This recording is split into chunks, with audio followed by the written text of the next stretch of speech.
어쩌면 국회의원이 될지도 모르는 더불어민주당 비례대표 청년 후보를 만나라. 네, 권지웅 후보님을 한번 만나보겠습니다. 네, 안녕하세요. 안녕하세요. 네, 먼저 간단하게 자기소개를 부탁드리겠습니다. 네, 안녕하세요. 저는 이번 비례 경선에 출마하게 된 권지웅이라고 하고요. 저는 집 없는 사람들의 정치를 하기 위해 출마하게 되었습니다. 너무 간단한데요? 아, 그래요? 예, 집 없는 사람들의 정치라는 단어가 딱 귀에 못 박힙니다. 아마도 그런 활동들이 있었기 때문에 네. 그런 슬로건이 나온 것 같은데요.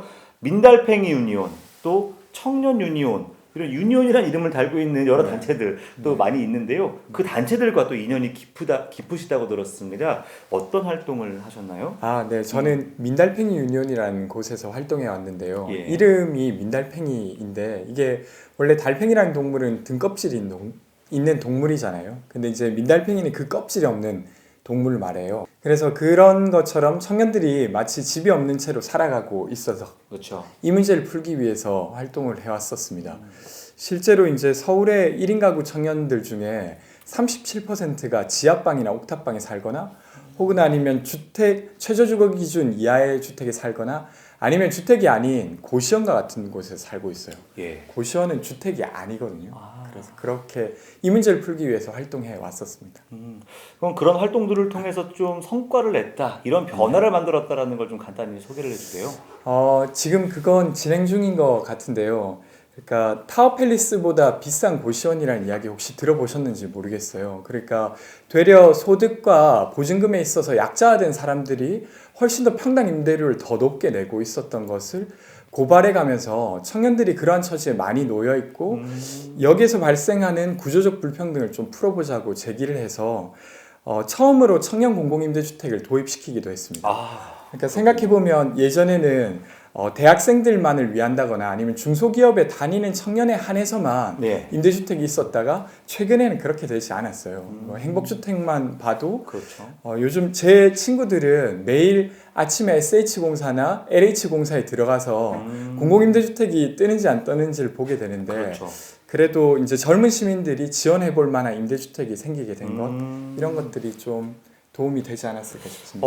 저도 대상자여가지고 제 주변에 청년 공공임대라는 것을 이제 거의 매니아처럼 찾아다니면서 정보를 공유하는 네. 이런 문화가 생겼는데 네. 그 시발점을 만들어내신 이런 활동들을 하신 거네요. 네. 네, 좋습니다. 활동 과정, 궤적을 보면은 좀 더 진보 정당에서 활동을 하셨을 수도 있겠다라는 추측을 하게 되는데 이번에 비례대표는 민주당을 선택하셨어요. 특별한 이유가 있나요?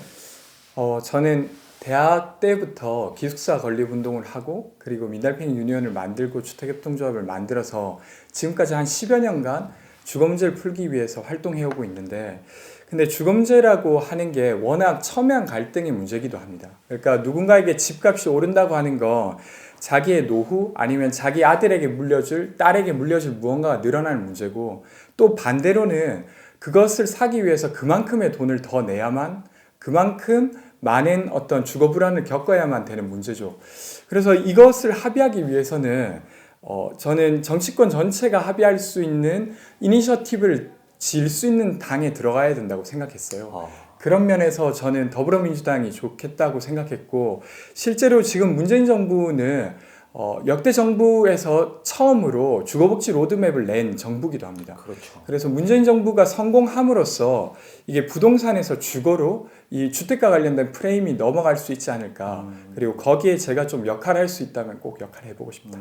이렇게 해서 오게 되었습니다. 야, 돈으로 사는 집에서 내 삶을 사는 집으로의 네, 전환, 맞아요. 이 맞아요. 로드맵을 또 완성시키기 위해 또 이 이니셔티브를 쥐고 있는 민주당을 통해서 뭔가 네. 역할을 하고 싶다라는 뜻을 밝히신 것 네. 같아요.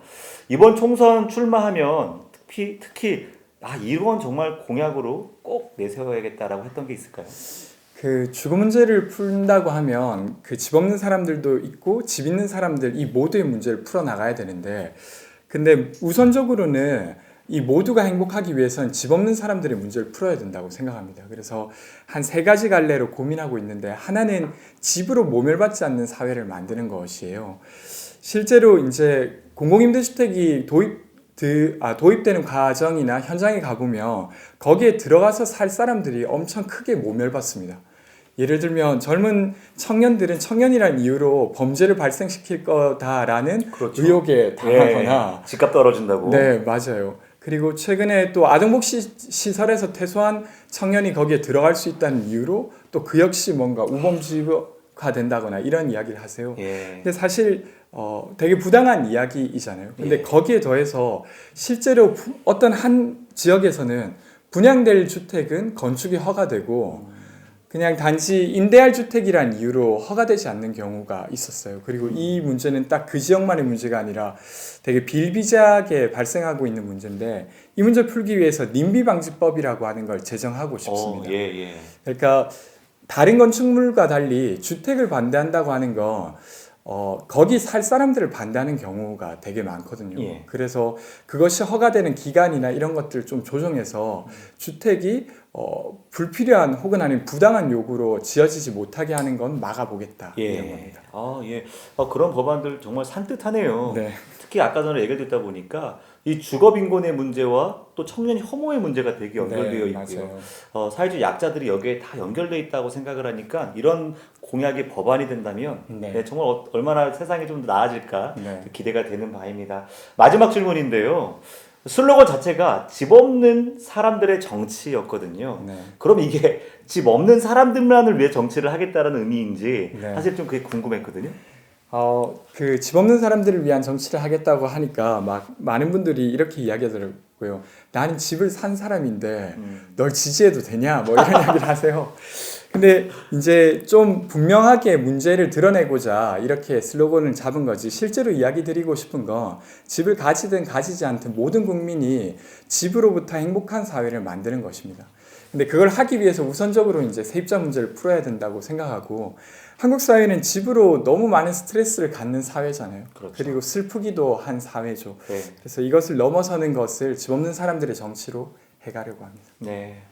주거 문제만 해결되어도 청년 문제의 상당 부분은 해결된다라는 네. 이야기들을 들은 적이 있는데 정치권에서 그 역할들을 톡톡히 해내실 거라고 네. 믿고요.